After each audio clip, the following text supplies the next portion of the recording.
Welcome everybody, you are getting Lost in Plot, the show where we focus on story first but not exclusively across the mediums of film, television, video games, really anything with a story. I'm Wade, that's my brother Jake, and today we have for you The Green Knight. So now we're going to go get lost in the plot. This is your spoiler warning. Spoilers lie ahead. Here we go. So King Arthur's headstrong nephew goes off on a daring quest to confront the Green Knight, a mystical giant who appears in Camelot.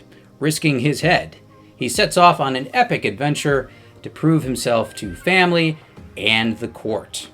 So this is based on the story Sir Gawain and the Green Knight. And the story is timeless. It's a complex, fantastic story. The only question is whether the filmmaker has adapted it in a way that is interesting and compelling. So Sir Gawain is drinking his honor away in brothels until an unexpected conversation with the king makes him realize he needs to get his shit together if he ever wants to become a chivalrous knight. And he is awful at it. We watch him struggle to try and prove his valor instead of being a cowardly prick until he has the fateful confrontation with the Green Knight, who is out to repay him in kind for cutting off his head 1 year prior. So that's right.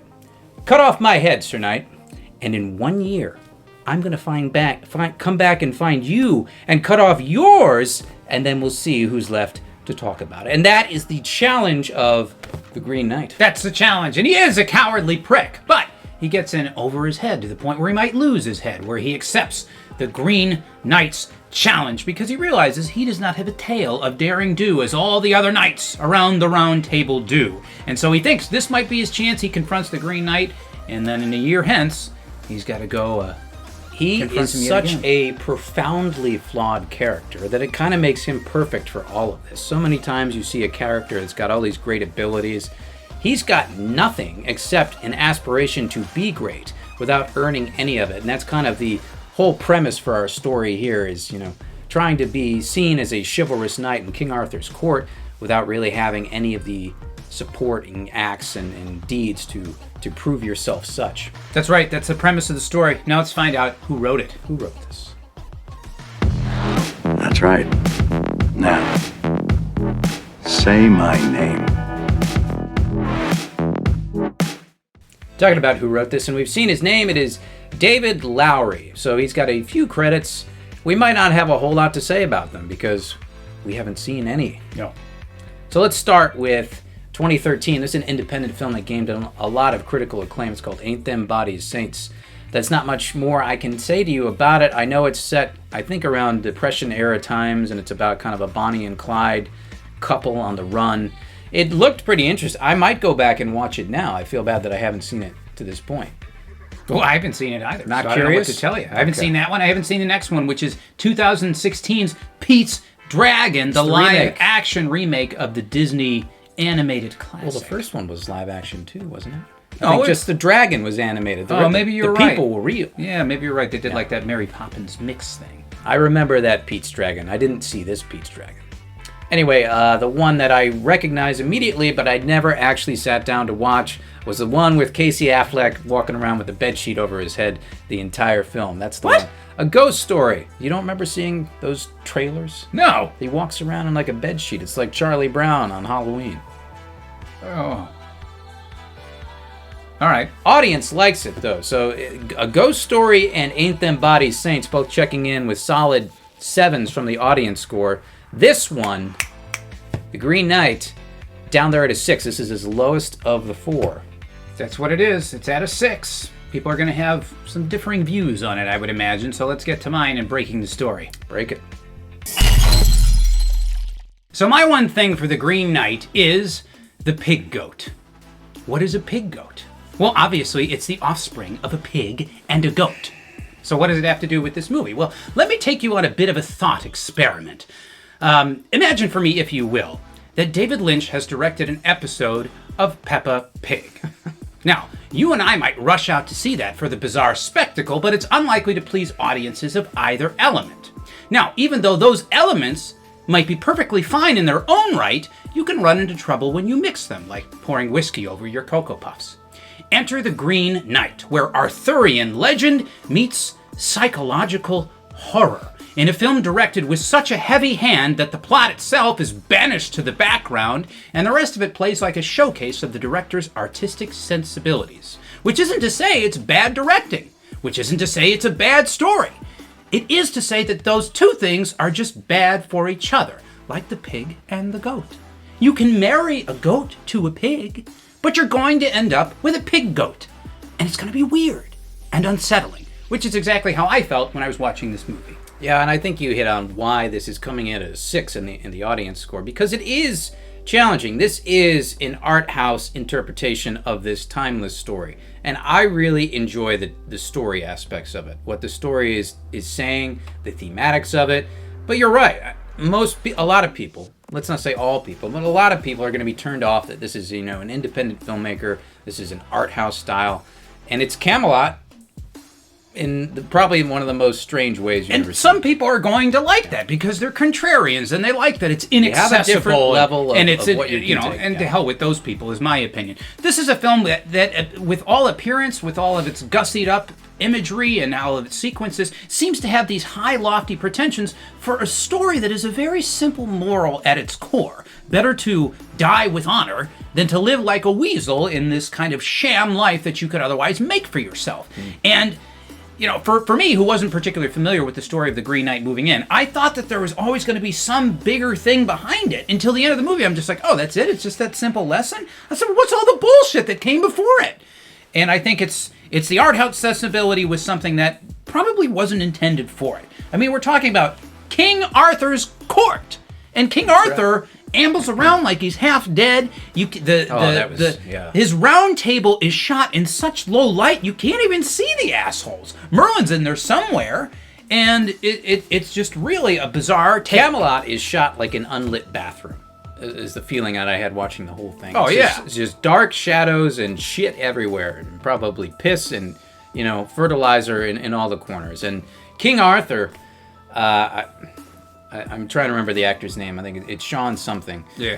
Has such a raspy, wispy, frail voice that, you need to have some patience for this first act, because I really struggled with the setup. Once he gets out on his journey, though, at times I found it riveting. I thought it was great, especially when he's kind of running into his first task out there. It's the vulturous, guy out there on the battlefield who's like picking the bones of all the soldiers. That's right. And he stupidly asks him, I'm looking for the Green Chapel. And he says, well, the Green Chapel's right up over there.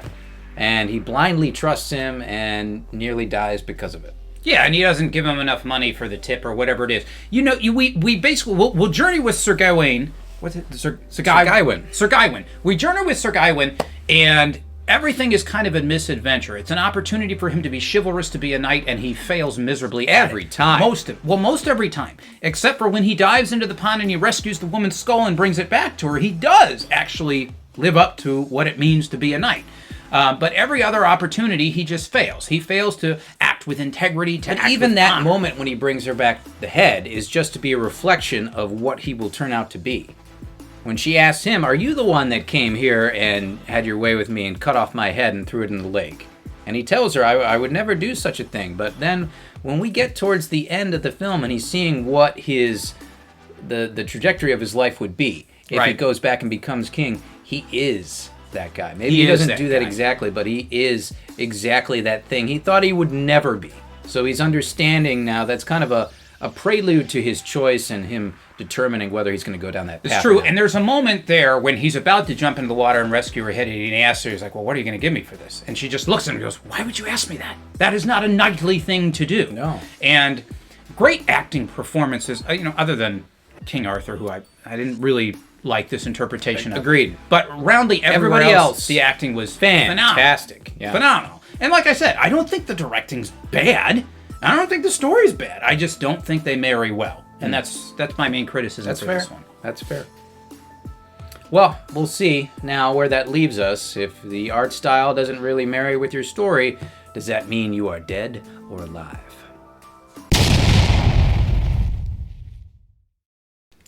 So back now with Dead or Alive, and this is The Green Knight. We should really call it David Lowery's The Green Knight, don't you think? Yeah, I think he's... so much of himself is kind of put into this story, and this is really his interpretation of it, and there's so much of the director kind of getting in the way of what you say is a simple story. Intrusively so. Yeah. You know, sometimes the directing fades out and all you have is the story and you're immersed. That's not the experience when you watch this movie. You're not entirely immersed. You're always conscious of the directorial choices being made, whether it's bizarre audio cues and the score, whether it's the way that it's being shot, whether it's the length of certain sequences and the quiet being used. You're always aware, and the lighting too. And strange imagery. The Giants, for instance. That whole segment. He has like a mushroom or something. He falls down a hill and eats a mushroom or something. And I guess we're on a hallucinogen in Camelot. That was a kind And there's a talking fox that walks around with him too. Oh, yeah, that's true. Anyway, go first. Is it Dead or Alive? Is it Dead or Alive? It's dead for me because, you know, I'm just not going to go watch this film again because all the art house nonsense just puts me off. I'm going to put it at a 5 out of 10. Because there is some good storytelling here, there's some brilliant acting here, and honestly, there's some good directing at parts. It just really does not fit at all with the material. And, you know, it's a simple story, and I like the story, and I like looking back at it, but I don't like the way it was presented. All the art house crap gets in the way for me and made it too inaccessible. I understand, I get it, it just doesn't fit with my sensibilities. Fair enough, and I think this is appropriate because we're going to split here. Dead and a 5 over there. I have it Alive at a 7 out of 10. And I think what I like most about it really is this story. Like the aspects of this story that were shot by the director, the moment where Sir Gawain is kind of chained up looking at his mistakes and he thinks he's going to die out there in the woods. That's still the most harrowing moment for me to kind of take from the film, other than that when he gets the kiss from the hunter. That was the other part towards the end there. Yeah, you want to elaborate on that? Well, he's taken in by this kindly lord to get him on the last leg of his journey, and the lord has a beautiful wife. Right. Hands off, you know, that kind of deal. And she, of course, tries to seduce him, and he's trying to maintain his honor, but we know that this guy is a cowardly prick through and through, so he's going to do the thing that he's not supposed to do. Why? Because he wants the protection of some protective sash or whatever it is that's going to keep him safe from the Green Knight not cutting his head off. So he does that, and then as he's trying to flee the Lord's manor, the Lord catches up with him while he's hunting and plants a bizarre kiss on him.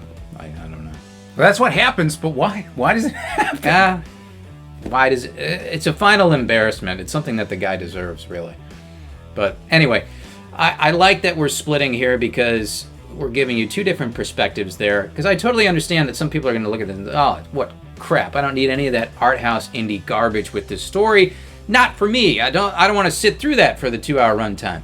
But I found that the story is so good and the filmmaking at times is so kind of powerful and challenging to you, and that it's not something you've ever seen before. Some of it is poignant and really marries well with the story. Some of it, like you said, is totally out of bounds, and it's like, well, you can take it or leave it. Are you really going to go forward with this?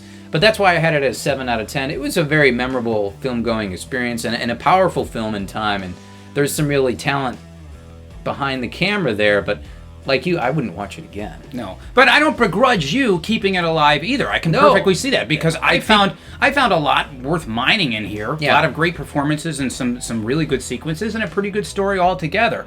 I guess it's how you weight the different factors that'll really determine exactly where you come down on this. What matters more to you?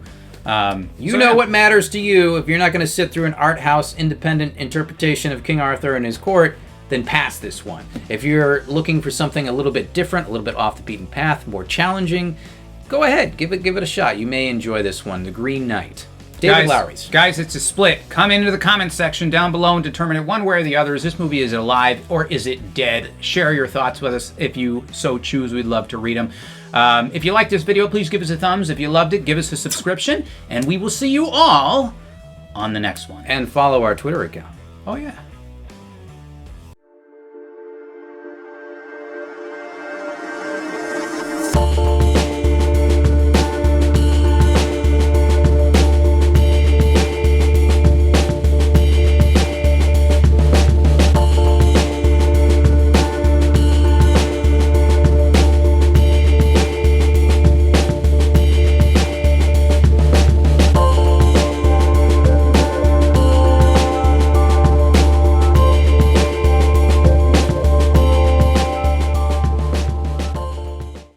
my one thing for the Green Knight is his cum sash.